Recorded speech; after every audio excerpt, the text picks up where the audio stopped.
सासू माँ बदल गई। कहानी उस घर की है जहाँ बहू और बेटी को एक माना जाता था, लेकिन फिर अरे शिखा बेटा, तू रसोई में क्यों घुसी रहती है? जा, रोटी मैं बना लूंगी।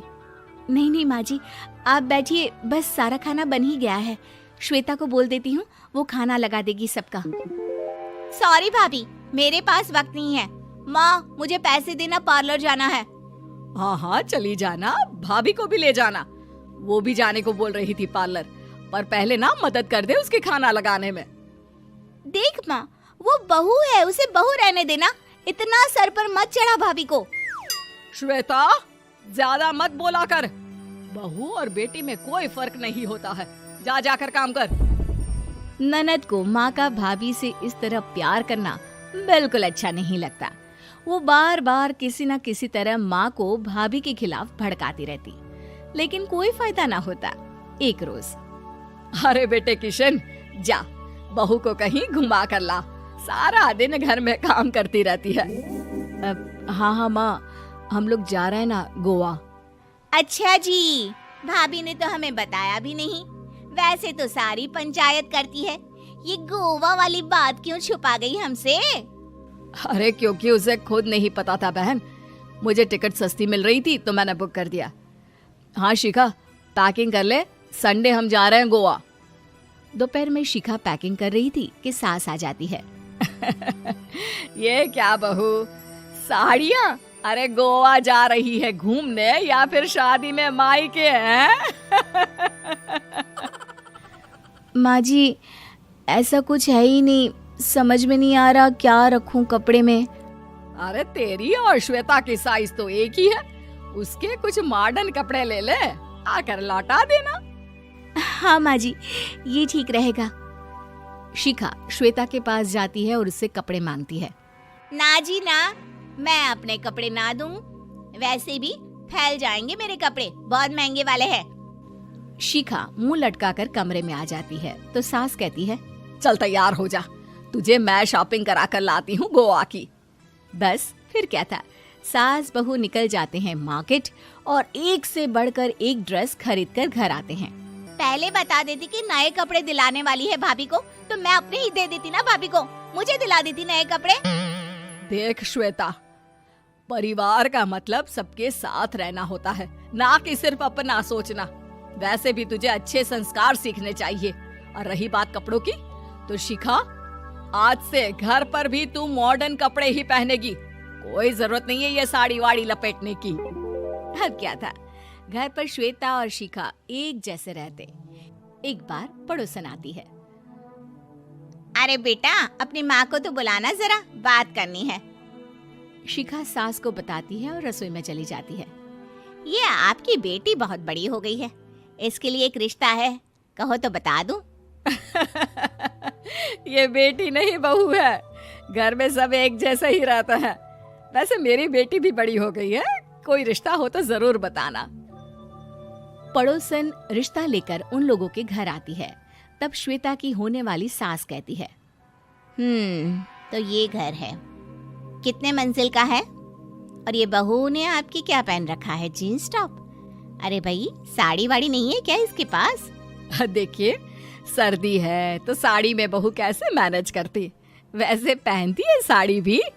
देखिए, हम लोग ठहरे पैसे वाले लोग, कोई कमी नहीं है हम लोगों के पास पैसों की, बहुत पैसे हैं, जमीन, नौकर चाकर, कार, सब कुछ है, लेकिन घर में संस्कारी बहू चाहिए। समझ रही हैं ना आप? सास कुछ कहती कि श्वेता बोल पड़ती है, हाय रे, नौकर चाकर से लेकर जमीन, कार, पैसा, हाँ, मुझे रिश्ता मंजूर है मुझे। अरे रुक जा श्वेता, मैं बात कर रही हूँ ना। देखिए, हम लोगों के घर इतनी आजादी नहीं मिलेगी। अरे हाँ कर देना माँ, हाँ कर दे जल्दी से। सास क्या करती, बेटी की शादी ऐसे घर में कर देती है जहाँ ना उनके विचार मिलते हैं और ना ही आचार। शादी के बाद एक रोज फोन पर, श्वेता बेटा, एक बार घर आ जा, बहुत दिल करता है तुझे देखने का। माँ, वो घर पर बहुत काम होता है, कैसे आऊँ? बड़ा घर है, लेकिन आने जाने वालों की लाइन ही लगी रहती है। बेटा मैं तो जानती थी उस घर का हाल, लेकिन तू ही नहीं मान रही थी। माँ देख, हर घर का यही हाल है। तेरी बेटी को यहाँ घूंघट हटाने की परमिशन नहीं है और एक तरफ भाभी स्कर्ट पहनकर घूम रही है। बेटा मुझे क्या पता था कि मेरी बेटी को ससुराल के नाम पर पिंजरा मिल जाएगा। अच्छा माँ, फोन रखती हूँ, सास को गर्मा गर्म रोटी खिलानी है। तुम लोगों की तरह नहीं कि एक रोटी बनाओ, एक सब्जी बनाओ, फिर सारा दिन फ्री होकर घूमो। सास फोन तो रख देती है, लेकिन सोच में पड़ जाती है कि एक तरफ बेटी जिसे कोई आजादी नहीं, वहीं दूसरी तरफ बहू जिसे देखकर लगता ही नहीं कि उसकी शादी भी हुई है। अगले रोज। शिखा, अरे ओ शिखा। हाँ माँ, क्या हुआ?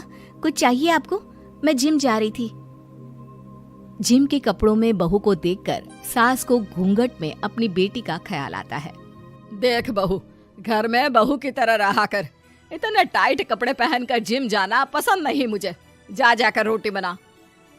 रोटी? माँ अभी तो शाम की 6 बजे हैं, इस वक्त रोटी? अब क्या मेरे खाने पीने पर भी पहरा है? अरे जब मर्जी तब मैं अपने घर में खा भी नहीं सकती क्या? बहू को अजीब लगता है। वो समझ नहीं पाती कि जो सास कल तक इतनी सपोर्टिव थी, उन्हें अचानक से क्या हो गया। वो किचन में जाती है, गरम रोटी के साथ 2 तरह की सब्जी, रायता, सलाद सब लेकर सास के पास आती है। माँ जी, खाना। इतना सारा खाना? राक्षस समझा है क्या मुझे? रोटी मांगी थी मैंने गर्मा गर्म बस। पर माँ जी, रोटी खाती किससे आप? सब्जी तो बनानी थी ना। अरे भूख मर गई मेरी तेरी बहस से। जा जाकर काम कर, अंदर पूरी रसोई साफ कर। बहू अंदर चली जाती है। थोड़ी देर में श्वेता घर आती है। अरे शिखा, जल्दी से चाय ला, पकवान बना, मेरी बेटी आई है।